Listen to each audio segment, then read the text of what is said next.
Hello दोस्तों, आज मैं आप लोगों के लिए एक बहुत ही अच्छी कहानी लेकर आई हूँ। परिवार की विधवा बहू।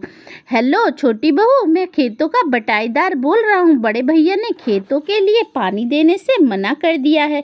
अब खेतों में गेहूँ कैसे बोया जाएगा? नमिता बटाईदार से कहती है, यदि जेठ जी खेतों के लिए पानी देने से मना कर रहे हैं तो किसी और से ले लो।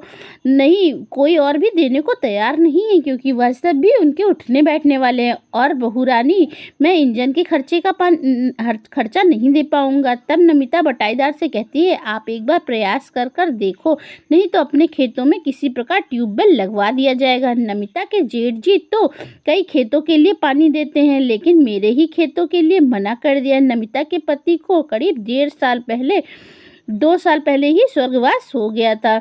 नमिता के 2 छोटे बच्चे हैं, उनको पालने की जिम्मेदारी नमिता की ही है। नमिता के पति के हिस्से की जमीन अब नमिता और उसके बच्चों को मिली है, तो उसे पुलिस चौकी अन्य जगह अधिकारियों से शिकायत पत्र लगाना पड़ा। उसके बाद उसे उस जमीन का हिस्सा मिला, लेकिन कागजों में जितनी जमीन है वास्तविकता में उतनी नाप नहीं दी गई। इसके लिए नमिता को सरकारी बंटवारा भी कराना पड़ा। उसे पैतृक मकान को जेठ ने पहले ही कब्जा कर लिया और उसे खाली जमीन घर बनाने के लिए दे दी। वह आए दिन नमिता को कुछ न कुछ परेशान करता और चाहता कि सारी प्रॉपर्टी छोड़कर वह यहाँ से चली जाए, जिससे वह अपना कब्जा जमा सके। खेतों के लिए पानी नहीं मिलेगा तो उसे बटाई पर कौन लेगा, यानी छोड़ने के लिए मजबूर हो जाए। सासू माँ की जमीन भी अपने नाम करवा ली। सासू माँ के मरने के बाद जिससे नमिता और उसके बच्चों को ऐसे न मिल सके, क्या यह ठीक है? क्या विधवा बहू उस परिवार का हिस्सा नहीं है?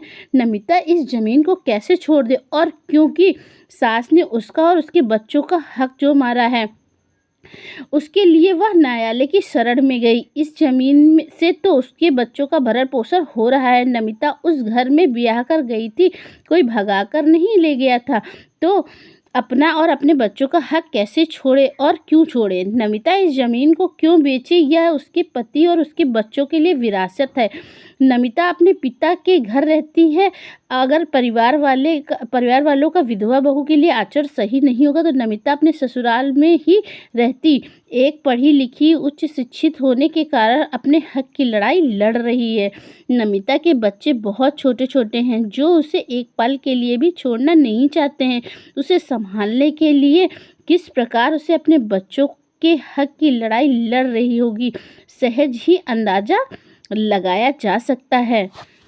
आर्थिक संकटों से जूझना पड़ रहा है। शहरी क्षेत्रों में देखने को कम मिलता है, लेकिन ग्रामीण क्षेत्रों में पैतृक विरासत के रूप में खेतिहर भूमि होती है, जिस पर नाम चढ़ने के बाद मौके पर नाप के पूरी जमीन मिलना किसी विधवा के लिए बहुत मुश्किल होता है, जिसके लिए उसे पुलिस थाने संबंधी अधिकारियों के अनेकों शिकायत पत्र देने पड़ते हैं। उसके बाद सरकारी बंटवारा डालना पड़ता है, लंबी चौड़ी कानूनी लड़ाई लड़नी पड़ती है। ग्रामीण क्षेत्रों में एक विधवा का हक मार लेना बड़ी साधारण सी बात है। किसी प्रकार हक नहीं मार पाते तो उसको इतना परेशान करते हैं कि वह अपना हक छोड़ने पर मजबूर हो जाए। एक विधवा के सामने उसके बच्चे होते हैं, उसको पालने की जिम्मेदारी होती है, उसी की होती है, इसलिए मजबूर होकर उसे अपना हक छोड़ना भी पड़ता है या कम में संतोष करना पड़ता है, क्योंकि बच्चों के खातिर ज़्यादा दुश्मनी लेना भी ठीक नहीं। यह सोचकर चुप बैठ जाती है। विडंबना यह भी है, ऐसे लोगों का समाज भी बहिष्कार नहीं करता, इसलिए विधवा का हक मारने वाले परिवार को तनिक भी शर्मिंदगी महसूस नहीं होती है, क्योंकि समाज और कानून का डर तो उन्हें होता ही नहीं है।